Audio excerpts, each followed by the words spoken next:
ഇന്ന് ഞങ്ങളുടെ സർപ്രൈസ് ആയിട്ടുള്ള ലഞ്ചിന് ഇന്ന് അടിപൊളി ഫുഡ് ഉണ്ടാക്കി വെച്ചിട്ടുണ്ട്. എന്തുവാന്ന് നോക്കട്ടെ. ഇന്നിച്ച് വെറൈറ്റി ഒക്കെ ഉണ്ട്. എന്തൊക്കെയാണെന്ന് നോക്കണമല്ലോ.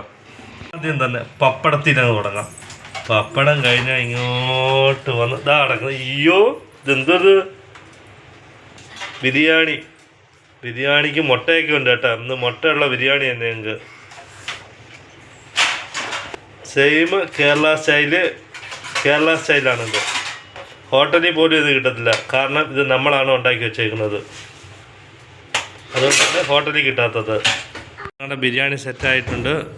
ഞങ്ങളുടെ മുട്ടയൊക്കെ ഉണ്ട്. എല്ലാം സെറ്റാക്കിയ ബിരിയാണിയാണ്. ഇത് കോഴി ചിക്കൻ കാണുന്നില്ലല്ലോ. ചിക്കൻ കിട്ടി. ഇതാണ് നമ്മുടെ ബിരിയാണി ഇന്നത്തെ.